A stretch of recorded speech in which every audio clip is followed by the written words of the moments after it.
Fans of the Banner Saga, this new indie treads similar ground while bringing its own unique story and gameplay.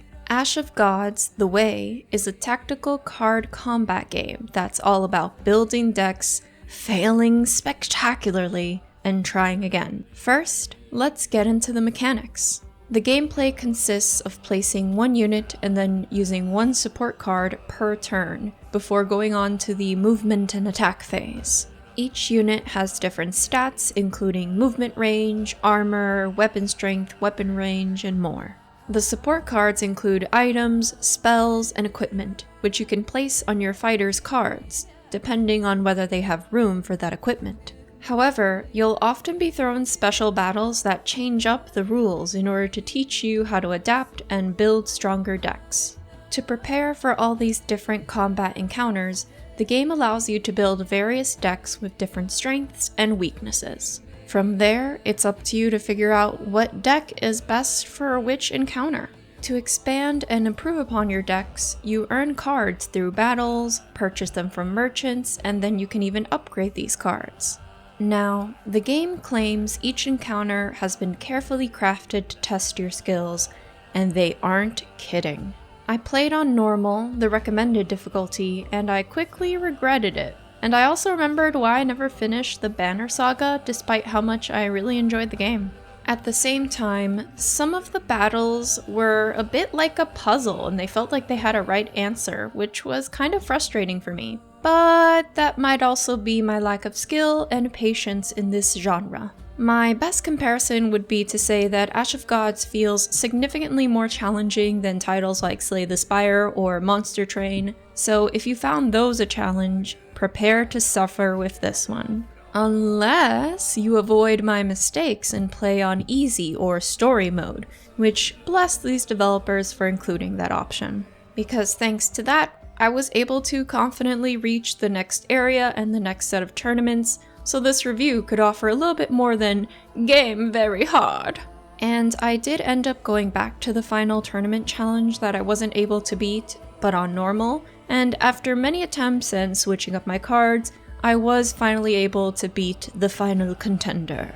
I mentioned this to reinforce my earlier statement. These encounters are almost like puzzles, and once you figure them out, you can progress. Alright, so what about the story? We play as a young man named Finn, whose adopted father, 𝐸𝐸, an ex-soldier returning to his roots, asks his son for a most dangerous favor: to infiltrate the enemy nation's ranks and enter their bloody combat tournaments, all in the attempts to stop an impending war.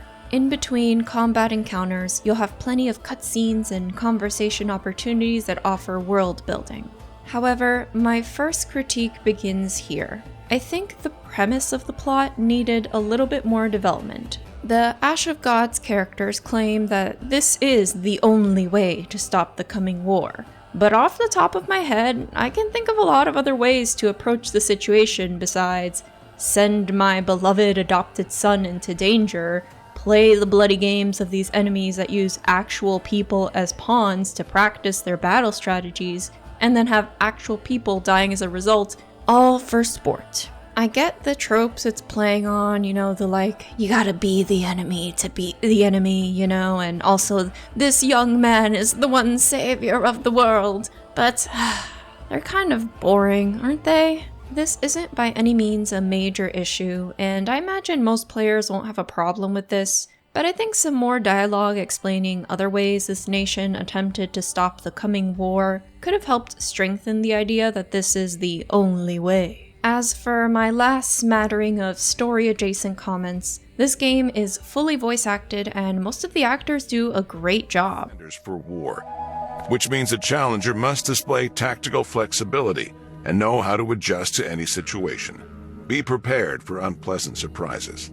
I especially loved the voice actor for 𝐸𝐸, who has such a powerful and mentor-like gravelly voice. These story disappointments aside, let's talk about the controls. You can play with a controller, but I found it much more comfortable and intuitive with a mouse and keyboard. In terms of settings, you can turn card animation on and off, slow down the enemy turn, and just in general mess around with more standard features like adjusting the various volumes, turning windowed mode on and off, turning VSync on and off, limiting FPS, changing languages, and changing screen resolution.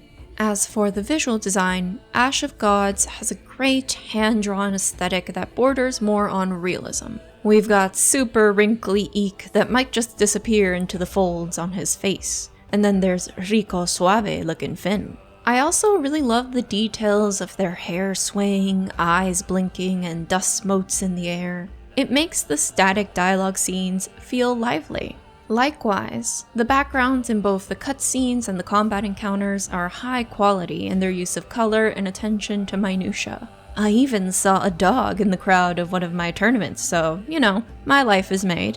Alright, the last stop on this review train is the music. And oh boy, did I say I was done with my critique? This is totally subjective, but frankly, I found the music painful to listen to.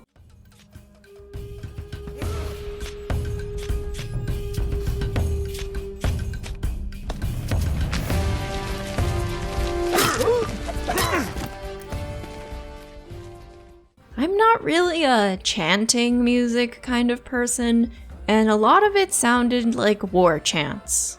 I was even asked to use headphones while playing because my company at the time could not bear to listen to it further, and I agreed. So, what's my final take? Mechanically, Ash of Gods: The Way is a visually well-made game, and it can be quite fun if you don't mind a lot of trial and error.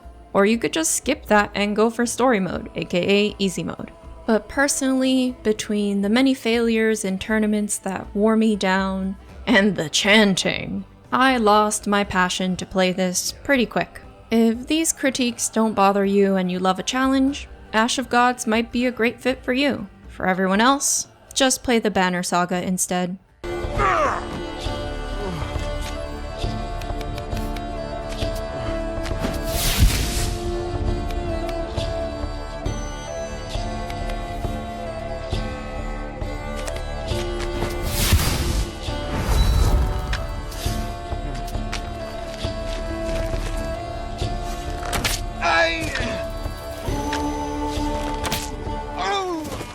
Thank you so much for supporting clickbait-free independent content here on YouTube. Remember to hit the like button and subscribe to help us bring a voice to the voiceless ones in gaming, and be sure to check out patreon.com/IDreamOfIndieGames, where we can together defeat the gaming echo chamber.